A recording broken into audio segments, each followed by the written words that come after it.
White Christian men are not going to sit around while you turn our children into a bunch of nigger lovers. America is a Christian country. This is Jake Lang. He's all over the internet right now for getting dragged through the streets of Minneapolis. But you know this guy's Jewish, right?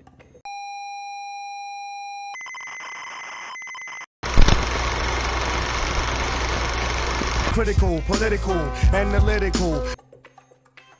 The thing about being down here in Florida is that I'm forced to learn much more about Florida than I ever really expected to. It's a boring state. It's got nice beaches, the food's okay. It's got absolutely no culture. Everyone here looks the same. I'm about 3 miles away from Mar-a-Lago, so there's rich people everywhere, and none of them even look human at this point. They got that Mar-a-Lago face. But Florida's not content with just staying in Florida. Florida has to invade the rest of the country and make everyone's lives miserable, and that's what America's experiencing right now with this guy. America is a Christian country. This is Jake Lang.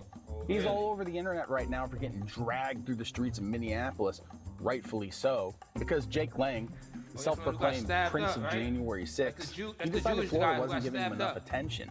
So he flew to Minneapolis to star Holy War, instead got run out of town like a cartoon villain. I must find someone who can help me. I know. And I find this entire thing hilarious, because really it's the perfect example of why this country is absolutely dissolving into a puddle of stupidity. If you're lucky enough to not know anything about Jake Lang, hey, I'm about to ruin your day. That's why I'm here. The media calls him a militiaman. Right? They call him a radical.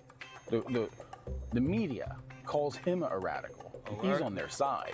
No, Jake Lang is a rich kid from Long Island. He's from Long Island, just like pretty much everyone else down here in Florida who has money. He's the son of a wealthy, prominent businessman back there. He went to a private school. He grew up with a silver spoon in his mouth so big, I'm surprised his mouth even still works at this point. He isn't working class. He isn't a forgotten man. He's just another bored, wealthy suburbanite. But he treated the January 6th riot like it was his version of Coachella. This dude got arrested and spent years in the DC gulag because of that shit. And while he was there, he started a podcast, because of course he did.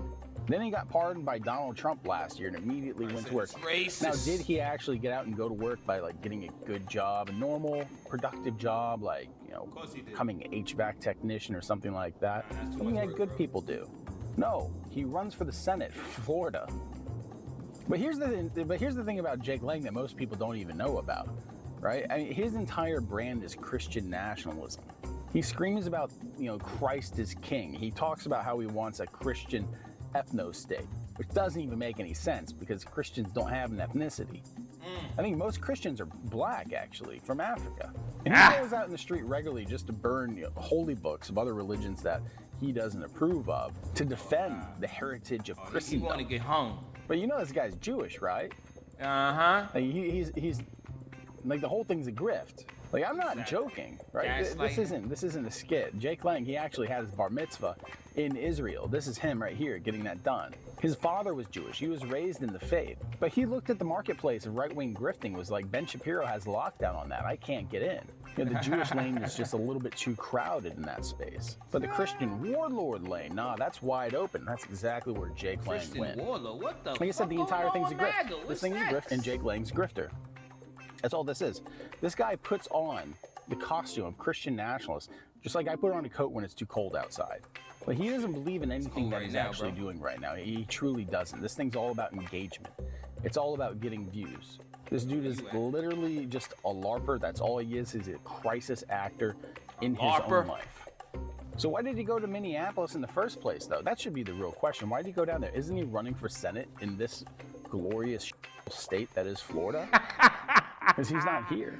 No, he went to Minnesota to get clips, right? He went to go harvest the algorithm a little bit.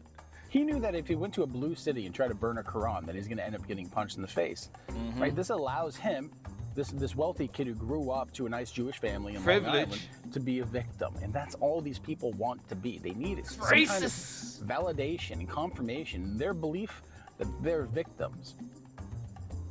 It isn't enough that Donald Trump's changing the entire stance on equal opportunity because he believes that the Civil Rights Act caused irreparable damage to the white community.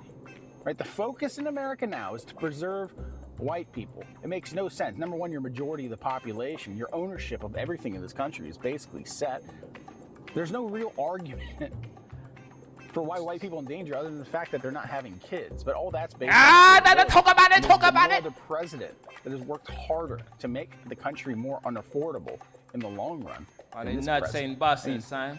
Canada just closed the door to us and opened it to China. Right? China's going to be flooding Canada with cars that are half the price of what we sell them in America. Our automotive industry is about to get shot. But no, like I said, this entire thing's about being the victim. Because if he's a victim, then he can go on Twitter and say, hey, the white race is being attacked. You know, send me $50 in crypto. And sadly, there's a lot of people out there, a lot of sad, isolated, lonely rural people, a lot of drunk single dad energy, and they're gonna send them that $50. And this is why Jake Lang's kind of the cooking y'all MAGA for niggas. The Trump administration, if you really think about it, right? It's the cloak of Christian nationalism, but it's actually ran by somebody from that blue country in the Middle East. That's because in America right now, the rot is coming from ahead. We have a president right now in the United States, right? That glorious orange piece of shit. And he's threatening to nuke the entire European economy if he doesn't get his way and Denmark doesn't sell him Greenland. Number one, that's not going to work. It's absolutely going to hit us right back in the face for that. You're going to impose 10% tariffs on Europe, knowing that 55% of all tariffs are actually shouldered by the American people, and you're going to say that Americans are going to benefit from it, right? This isn't 2025 anymore. At the beginning of 2025, you had a lot of real smooth-brained people out there who actually believe that shit, but that's gone, right? It's lived experience. People believe what? It's That ain't smooth-brained. People know that tariffs are bad for the American people, and you ramping them up all at the same time. China's slashing all the tariffs that they have with our allies. Every action that this son of a bitch takes just drives them closer to him. Like I said, look at Canada. And he's doing all this just so people would think that he's some kind of conqueror. He's doing this on purpose, man. But he's not a conqueror. He's senile. But it's all part of the same disease. Donald Trump wants Greenland for the aesthetic. Jake Lang, he wants a Christian ethno-state for the content. Right. Neither of them actually care about the governance. They don't care to govern these things. Nothing. They just want to say that they got them. Right? They want to wear a feather in that cap as they walk down the streets of poverty. Like, they don't actually care about the price of eggs. They don't care.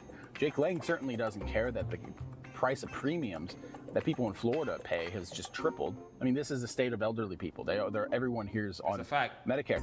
In fact, Florida is being affected by the premium spikes more than any other state in the nation. But it's good to see that Jake Lang's really taking this fight to the Muslims. Ridiculous. He got stabbed. But America's not buying it. Real America isn't buying this shit anymore, and that's exactly why he got ran out of town. And the most hilarious part of this entire thing, that man most likely would be dead if it wasn't for the fact that he was saved by black people. These black dudes got up there and saved his life. They escorted him through that crowd. He says he got stabbed, but he had a Kevlar vest on. How do you know if you got stabbed? If you're wearing a Kevlar vest, I've worn Kevlar vest for years. I can tell you right now, someone takes a knife and does that. It doesn't transgender that he was talking about. But if they weren't guiding him through, if they weren't escorting him, they ran down on the car, pulled his ass out of there. At one point, Lang claims he was also stabbed.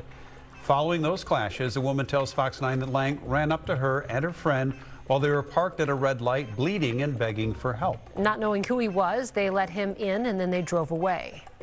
Within seconds of him closing the door, it was like people appeared out of thin air and were like surrounding our car. They were kicking on it and like kicking in like the taillight and stuff, and they were like trying to open the door and like pull him out of it. I remember looking back at him and I was like, what the did you do? The only commentary that he would say is like Trump saved his life and that he was a bad boy. He absolutely booked it out to the other side to get behind the police that he says that he hates and beg them for protection. He hate police too? The American people are done with this shit. He don't know what he wants. The real American people, the patriots, that is what has truly given me hope in this dark time that we're all going through right now. The people getting up together.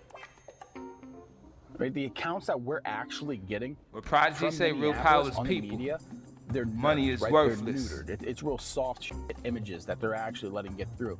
It's a fucking war zone over there right now. And the people are standing up. The people aren't taking it. The people in Minneapolis, they want ICE out. The people in Minneapolis, they don't want troops on the streets.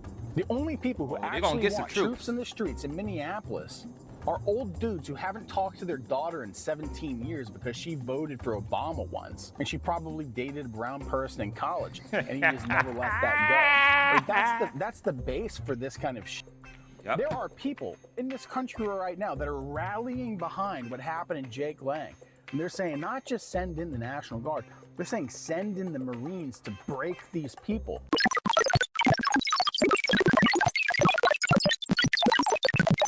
Don't forget, like, comment, subscribe. Thanks for watching.